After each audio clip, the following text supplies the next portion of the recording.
Hello everyone, welcome back to the channel Kalakrishna locks. ಇವತ್ತಿನ recipe Shankarpali. ತುಂಬ ಅಂದರೆ ತುಂಬ ಈಸಿಯಾಗಿ ಮಾಡ್ಬೋದು. 5ರಿಂದ 8 ನಿಮಿಷದ ಒಳಗಡೆ ಈ ರೆಸಿಪಿ ಮಾಡಿಬಿಡ್ಬೋದು. ಹಾಗಾದರೆ ಬನ್ನಿ. ಬೇಕಾಗುವ ಪದಾರ್ಥಗಳು: 1 ಕಪ್ಪು, 1 ಸ್ಮಾಲ್ ಕಪ್ ಗೋಧಿ ಹಿಟ್ಟು ತಗೊಂಡಿದ್ದೀನಿ. 3 ಟೀ ಸ್ಪೂನು ಶುಗರ್ ಪೌಡರ್ ತಗೊಂಡಿದ್ದೀನಿ. ಆ ಶುಗರ್ನ ಪೌಡ್ರ್ ಮಾಡೋವಾಗೆ ನಾನು 1-2 ಏಲಕ್ಕಿ ಸೇರಿಸ್ಕೊಂಡು ಪುಡಿ ಮಾಡ್ಕೊಂಡಿದ್ದೀನಿ. ಚಿಟಿಕೆಯಷ್ಟು ಉಪ್ಪು ಮತ್ತು ಬಿಸಿ ಎಣ್ಣೆ 1 ಟೇಬಲ್ ಸ್ಪೂನಲ್ಲಾದರೆ 1 ಟೇಬಲ್ ಸ್ಪೂನ್ ಸೇರಿಸ್ಕೊಂಡಿದ್ದೀನಿ.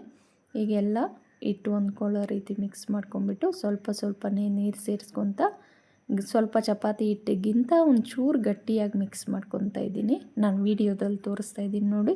ಈ ಹದಕ್ಕೆ ಮಿಕ್ಸ್ ಮಾಡಿಕೊಂಡ್ರೆ ಸಾಕು. ಇದನ್ನು ಒಂದು 5 ನಿಮಿಷ ಪಕ್ಕಕ್ಕೆ ಎತ್ತಿಟ್ಕೊಳ್ಳೋಣ. ಅಷ್ಟು ಬೇಗ ನಾವು ಡೀಪ್ ಫ್ರೈಗೆ ಎಣ್ಣೆ ಇಟ್ಕೊಳ್ಳೋಣ. ಒಂದು 5 ನಿಮಿಷ ಇದ್ದರೆ ಸಾಕು. ನೋಡಿ, 5 ನಿಮಿಷ ಆದಮೇಲೆ ಈ ಥರ ಇದೆ ನೋಡಿ. ಇದನ್ನು 2 ಚಪಾತಿಯಾಗಿ ಮಾಡ್ಕೊತಾ ಇದ್ದೀನಿ ನಾನು. ಈಗ 1 ಚಪಾತಿನ ಲಟ್ಟಿಸ್ಕೊಳ್ಳೋಣ, ತೆಳುವಾಗಿ ಲಟ್ಟಿಸ್ಕೊಳ್ಳೋಣ. ಇದನ್ನು ಒಬ್ಬೊಬ್ಬರು ಒಂದೊಂದು ರೀತಿ ಮಾಡ್ತಾರೆ. ಒಬ್ಬೊಬ್ಬರು ದಪ್ಪವಾಗಿ ಒಬ್ಬೊಬ್ಬರು ತುಂಬ ತೆಳುವಾಗಿ ಮಾಡ್ತಾರೆ. ನಮಗೆ ಕ್ರಿಸ್ಪಿಯಾಗಿ ಇಷ್ಟ, ಅದಕ್ಕೆ ನಾವು ಸ್ವಲ್ಪ ತೆಳುವಾಗೇ ಮಾಡ್ತಾಯಿದ್ದೀನಿ. ನಾನು ವೀಡಿಯೋದಲ್ಲಿ ತೋರಿಸ್ತೀನಿ ಇಡೀ ಚಪಾತಿ ಎಷ್ಟು ತೆಳುವಾಗಿ ಲಟ್ಟಿಸ್ಕೊಂಡಿದ್ದೀನಿ ನಾನು ಅಂತ.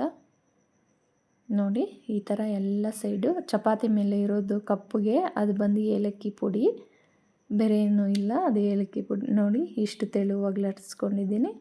ಈಗ ಕಟ್ ಮಾಡ್ಕೊಳ್ಳೋಣ. ನಮ್ಗೆ ಯಾವ ಸೈಜ್ ಬೇಕೋ ಆ ಸೈಜ್ಗೆ ಸ್ಕ್ವೇರಾಗಿ ಕಟ್ ಮಾಡ್ಕೊತಾ ಇದ್ದೀನಿ. ನಿಮ್ಗೆ ಬೇಕಂದರೆ ರೆಕ್ಟ್ಯಾಂಗಲ್ ಆ ಥರ ಕಟ್ ಮಾಡ್ಕೊಬೋದು. ನಾನು ಈಸಿಯಾಗಿರಲಿ ಅಂತ ಸುಮ್ಮನೆ ಹಿಂಗೆ ಕಟ್ ಮಾಡ್ತಾಯಿದ್ದೀನಿ. ಮನೆಗೆ ತಾನೇ ಮಾಡ್ತಾನೆ ತಿಂದಾಗ್ತಾನೆ ನನ್ನ ಮಗ, ಅಷ್ಟು ಇಷ್ಟ ಅವನಿಗೆ ಇದು. ನೋಡಿ, ಈ ಥರ ಕಟ್ ಮಾಡಿಕೊಂಡು ಎಣ್ಣೆನೂ ಬಿಸಿಯಾಗಿದೆ.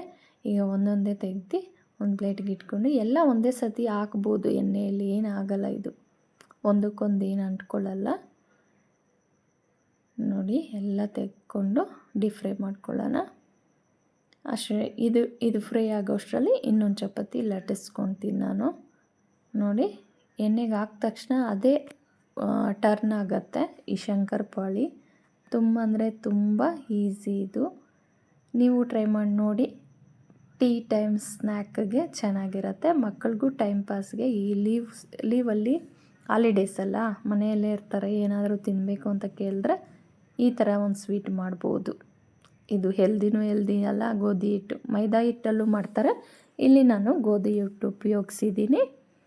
ನೋಡಿ, ಇದು ಬೇಗ ಕಲರ್ ಟರ್ನ್ ಆಗಿಬಿಡುತ್ತೆ, ಅದಕ್ಕೆ ಲೋ ಫ್ಲೇಮಲ್ಲಿ ಇಟ್ಕೊಬೇಕು. ಇದು ಸ್ವಲ್ಪ ಕಪ್ಪಗೆ ಕಾಣಿಸುತ್ತೆ, ಯಾಕಂದರೆ ನಾವು ಸಕ್ಕರೆ ಪೌಡ್ರ್ ಸೇರಿಸಿದ್ದೀವಲ್ಲ. ಬಟ್ ಇದೇನು ಸೀದೋಗಿಲ್ಲ, ಸಕ್ಕರೆ ಪೌಡ್ರ್ ಹಾಕಿರೋದಕ್ಕೆ ಆ ಕಲರ್ ಬಂದಿರೋದು. ನೋಡಿ, ಇನ್ನೊಂದು ಬ್ಯಾಚು ಸೇರಿಸ್ಕೊಂಡು 2 ಬ್ಯಾಚನ್ನು ಫ್ರೈ ಮಾಡಿಕೊಂಡು ಸರ್ವ್ ಮಾಡಿದ್ರೆ ಬಿಸಿ ಬಿಸಿ ಕರುಮ್ ಶಂಕರಪೋಳಿ ರೆಡಿ. ಶಂಕರಪೋಳಿ ಅಥವಾ ಶಂಕರಪಾಳಿ, ಇಲ್ಲ ಮನೆಯಲ್ಲಾದರೆ ಪುನೀತ್ ಸ್ವೀಟ್ ಬಿಸ್ಕೆಟ್ ಅಂತ ಕೇಳ್ತಾನೆ. ಇದು ಚೆನ್ನಾಗಿರತ್ತೆ. ನೀವು ಒಂದ್ಸಲ ಟ್ರೈ ಮಾಡಿ, ಹೇಗೆ ಬಂತು ಅಂತ ಕಮೆಂಟ್ ಮಾಡಿ. ಈ ರೆಸಿಪಿ ಈಸಿನಾ ಇಲ್ವಾ, ಕ್ವಿಕ್ಕಾಗಿ ಮಾಡ್ಕೋಬೋದು. ನೀವು ಟ್ರೈ ಮಾಡಿ ನೋಡಿ, ನಿಮಗೆ ಹೇಗೆ ಅನ್ನಿಸ್ತು ಅಂತ ಕಾಮೆಂಟ್ ಮಾಡಿ ತಿಳಿಸಿ. ಇಲ್ಲಿವರೆಗೂ ವಿಡಿಯೋ ನೋಡಿದ್ದಕ್ಕೆ ಥ್ಯಾಂಕ್ ಯು ಸೋ ಮಚ್. ಯಾರಾದರೂ ನನ್ನ ಚಾನಲ್ ಸಬ್ಸ್ಕ್ರೈಬ್ ಮಾಡದೆ ನೋಡ್ತಾಯಿದ್ರೆ ಪ್ಲೀಸ್ ಸಬ್ಸ್ಕ್ರೈಬ್ ಮಾಡಿ, ಲೈಕ್ ಮಾಡಿ, ಶೇರ್ ಮಾಡಿ. ಪಕ್ಕದಲ್ಲೇ ಬೆಲ್ ಐಕಾನ್ ಇರುತ್ತೆ, ಅದನ್ನು ಪ್ರೆಸ್ ಮಾಡಿಕೊಂಡ್ರೆ ನಾನು ವಿಡಿಯೋ ಅಪ್ಲೋಡ್ ಮಾಡಿದ ತಕ್ಷಣ ಫಸ್ಟ್ ನೋಟಿಫಿಕೇಷನ್ ನಿಮಗೆ ಬರುತ್ತೆ. ಆವಾಗ ನೀವು ನನ್ನ ವಿಡಿಯೋ ನೋಡ್ಬೋದು. ನೋಡಿ, ಯಾವ ಥರ ಬಂದಿದೆ ಅಂತ ತೋರಿಸ್ತಾ ಇದ್ದೀನಿ. ಬಟ್ ಇದೇನು ಸೀದೋಗಿಲ್ಲ, ಹಂಗೆ ಕಾಣಿಸ್ತಾ ಇದೆ ಅಷ್ಟೇ. ನಿಮಗೆ ಚೆನ್ನಾಗಿದೆ, ಕ್ರಿಸ್ಪಿಯಾಗಿರುತ್ತೆ. ಒಂದು 2-3 ದಿನ ಇಟ್ಕೊಂಡು ತಿನ್ಬೋದು.